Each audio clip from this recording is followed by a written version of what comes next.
Girl, stop playing. Welcome back to another episode of the Girl Stop Playing podcast. It's your favorite homegirl, Coriel, here to encourage you to stop playing with your potential and start working for what you want in life and in love. This is another Mindset Monday solo sermon. I was calling these solo episodes, but y'all, I got to get real with myself. I got to keep it real and get real clear on what God is calling me to do. And so, yes, these are sermons. Yes, this is my opportunity to literally spill out, pour out my soul in hopes that it does something to your spirit. And so this week I am bringing you a topic that is a familiar conversation, but bringing it to you in a new way, okay? Because there's a lot of talk about the glow up, this glow up, like everybody's trying to get to this glow up. But in reality, there is no glow without God.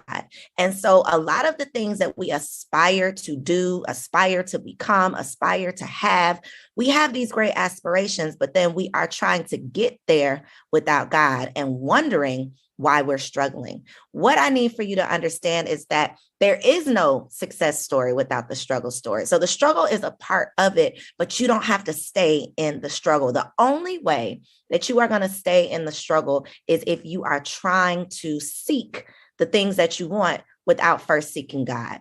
There is no light at the end of the tunnel without going through the darkness. The darkness is a prerequisite to getting to the light. And so many of us are running from the darkness, not knowing that that darkness is what's truly going to bring out our inner light. It's in the dark times that we are developed. It's in the moments of confusion where God is truly calling us to trust Him, not to try to figure it out by ourselves, not to try to lean into our own understanding, but really understanding that God has every single answer to the questions that we haven't even fixed our lips to ask. So if we're going to glow up, we got to grow up, okay? We got to put our childish habits aside. We got to put our silly desires aside. We got to put our desperation aside and trust that what God has for us is so much better than what we're currently experiencing, so much better than what we could ever even ask for. And so I personally decided that, like, I'm done trying to call the shots. I don't need to be the boss. I don't think that I know it all. I've proven that I don't know it all. And I know that I can't do it all without getting right with God, without going to God. I was listening to a sermon earlier today, and the message was about the story of Lazarus. Okay. And now, y'all, I am not like, my mama had me in Sunday school a little bit, but I am not the churchiest of church girls. So I don't pretend to know it all. I don't proclaim to understand it all. But in this story of Lazarus, Lazarus was the man that God brought back from the dead after 4 days. Okay. He'd been dead for 4 days. Mary and Martha were going through it. They were in mourning. And on the 4th day is when Jesus showed up and brought him back from the dead. The confirmation in that message was that God can bring you up out, because he literally brought him up out of this tomb that he had been put in 4 days earlier. He can literally bring you up out of any situation that you find yourself in, whether it's sickness, whether it's abuse, whether it's addiction, or just confusion. And so it really made me feel at ease knowing that all I have to do is be obedient. All I have to do is follow directions. If he can bring somebody up out of death, there's nothing that I could be going through that he can't get me out of. All I have to do is know that most of the things I go through are meant to get me to the life that I'm meant to live. It's all a part of the story. It's all a part of the journey. But a lot of times it requires the death of the old me. And I got to be willing to let old Co die so that I can come into my true self as what I like to call Co 2.0. The new and improved version that's better than I could even imagine. But I got to be willing to bury my old beliefs. Literally, you got to bury your old beliefs, give up your old ways of thinking, Get rid of trying to do it my way and submit to doing it God's way, even when I don't get it, even when I can't see it, even when this vision that I have for my life does not match my current view. I got to be willing to give it over to God and trust that God is going to give it back to me 10 times over. Give me double for my trouble. I can't afford to get impatient, even when it seems like things aren't working out. I can't afford to get frustrated with God, even if it seems like he's forgotten about me. Even when I'm looking around like, God, I see what you've done for others, but God, when you going to do it for me? When you going to look out for your girl? I can't afford to get frustrated even in those moments. I can't afford to rely on my own understanding, knowing that I don't know his plan. And so if you truly want to glow up, not just a temporary one, but a lasting glow, I think that there's 4 things we got to do to get started. So number 1, and you know these 4 things is an acronym for GLOW, because I can't help myself, y'all. I'm still a 2nd, 3rd grade teacher in my head, okay? So the G in GLOW, we got to go to God for clarity. Before you waste a minute trying to plan, you got to spend those minutes in prayer. Now, you might be wondering why you're always struggling or even questioning why you have been in solitude, but the solitude helps your soul grow. So when things aren't adding up, you got to ask God to start subtracting what doesn't belong. You got to pray for clarity on your purpose, but also be willing to release people who are not part of his plan.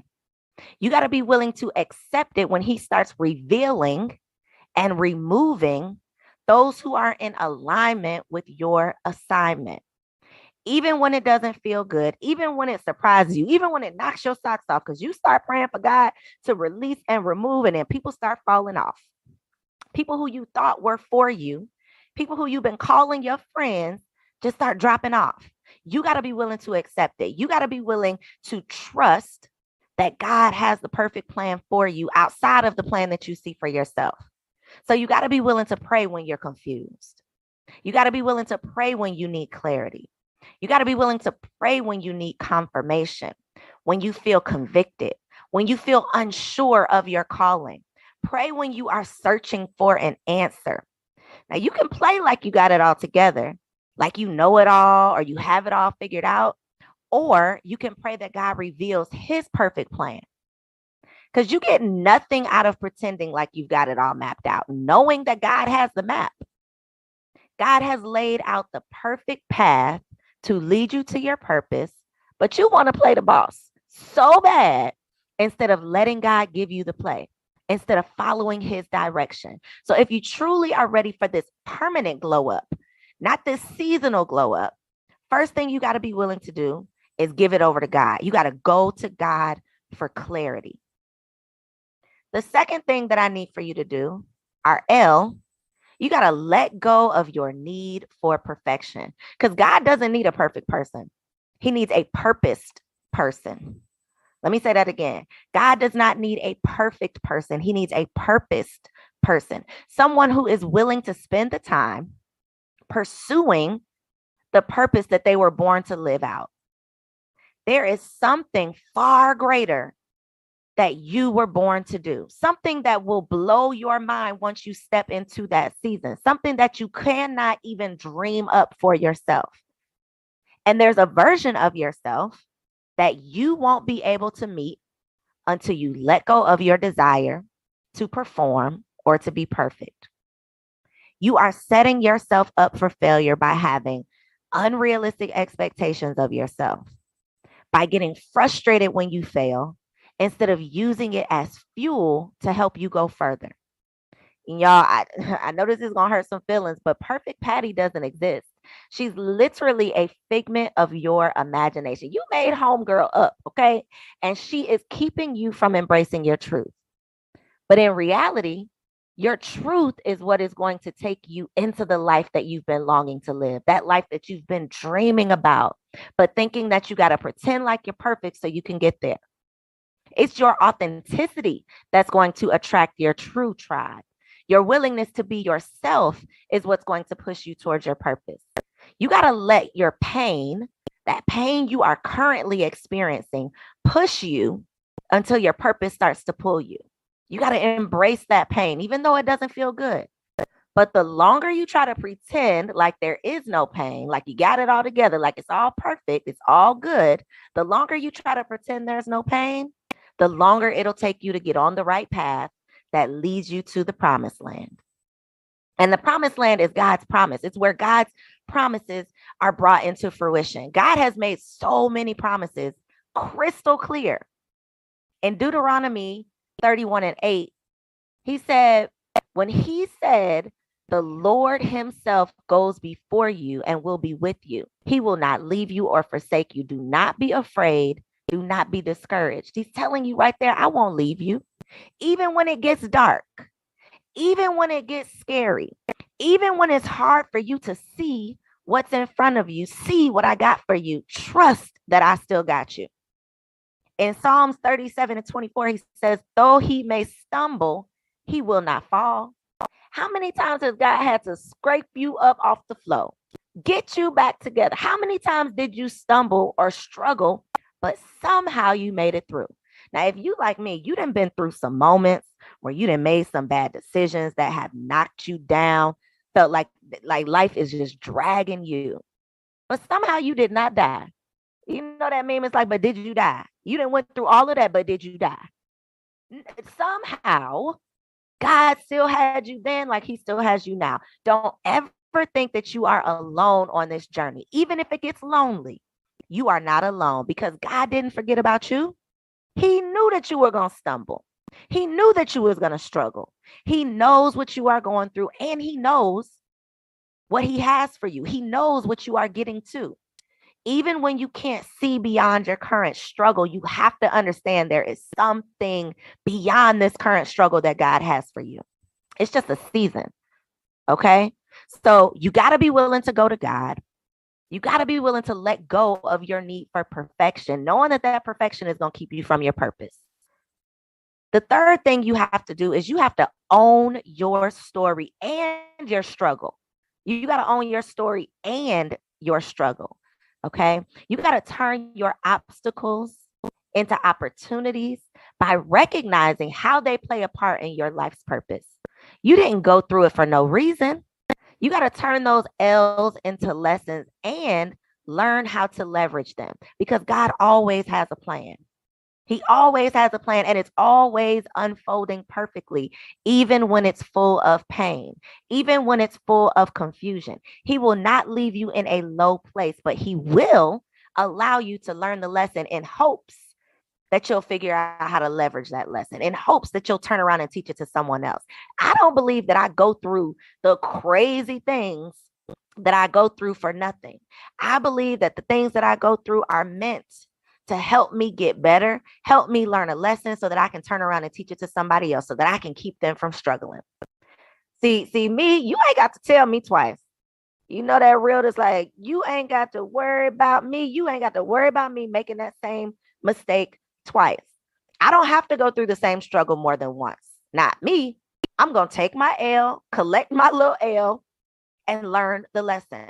Now, I'm not saying that I'll never make another mistake, but I can bet you my bottom dollar that it won't be that same mistake. I don't have to do it twice, God. Show me one time and we good. But so many of us want to hide from our struggle. So many of us want to pretend like we didn't mess up, like we didn't make a bad decision. We're busy blaming everybody else, not being real about the bad decisions we made. Not just accepting that we made a mistake and figuring out how we can take that mistake and move forward. Like we don't get it wrong sometimes. And all that pretending will keep you in a constant state of confusion.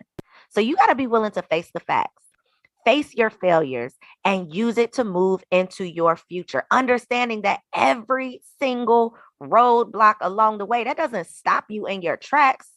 It doesn't stop you. You just got to learn how to navigate it in a new way. You got to stop trying to sweep your struggles under the rug and act like they don't exist.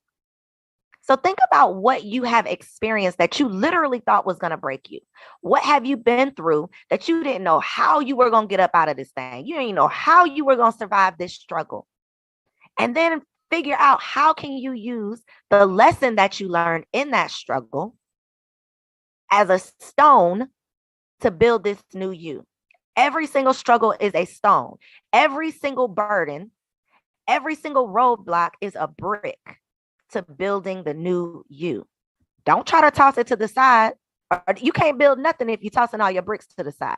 So you got to use those bricks as building blocks to build the new you. So you got to go to God for clarity, let go of your need for perfection, be willing to own your story and your struggle. And then finally, you got to be willing to work for what you want. Because you don't just get what you pray for, you get what you prepare for. I will never, ever, ever give you the false sense of hope by having you think that it's going to be all good, it's going to be easy. But you can rest assured that the work will be worth it. That God doesn't, he's not going to set you up and send you out without fulfilling his promises. But you got to give him something to work with. You got to give him something to bless. And he ain't going to bless no mess. Okay. The work with an E, y'all already know this, but I'd like to remind you, the work with an E is the effort and the energy that you dedicate to your own dreams outside of what you do for other people. That's the work with an O. You wouldn't have to be out here slaving away and struggling to get by if you just spent a little more time focusing on the work with an E, getting connected to God so that you can get clarity from God on what you should be doing, on the best use of your time. So you're not wasting time, like asking God what should have your attention. How should I be using my time? One of the main reasons we continue to run into these roadblocks is because we're busy trying to run other people's races. We're busy trying to do what we saw somebody else doing, not knowing that we're delaying our own success by trying to follow in their footsteps. The only thing you should be following is God's direction. Anything else is a distraction. The only thing, I'm going to say it again for the people in the back. The only thing you should be following is God's direction. Anything else is a distraction. All your favorite faves on Instagram, all the good girls that you think got it going on, distractions. If it's not God's direction for your life, it's a distraction. You can't be so focused on what God is doing for other people that you don't recognize and realize what he's trying to do for you. So spend some time asking yourself, like, what have you been spending your time focused on? Who have you been spending your time investing in? Whose dreams have you been out here building instead of focusing on building your own? Whose path have you been playing around on instead of asking God to put you on your path? Part of my prayer is always, God, put me on my path and clear that path for your girl. Don't just put me on there, God. Clear the way. Okay. Not saying that I'm expecting things to be perfect. Not saying that I'm expecting not to ever struggle, but put me on the right path, God, because I know once I'm on that path, I can put in the work to get to what I want. And not even what I want, but what you want for me. Because I've spent way too much time trying to go after things that I thought that I wanted for myself, not knowing what I truly needed. Because my vision can only take me so far. It's God's vision for me that is going to get me to the promised land. It's going to get me to really the destination that I was born to be in. And so if you are truly ready for that lasting glow up, you got to go to God for clarity. You got to let go of your need for perfection. You got to own your story and your struggle, and you got to work for what you want. I hope that this message, it was for somebody, because my prayer is always that somebody who needs to hear it, somebody's spirit is going to pick up what I'm putting down. And so I hope that it was you. I hope that you are feeling encouraged, inspired, and ready to glow up. I love you. I got nothing but love for you. I want nothing but love for you. And I'll see you.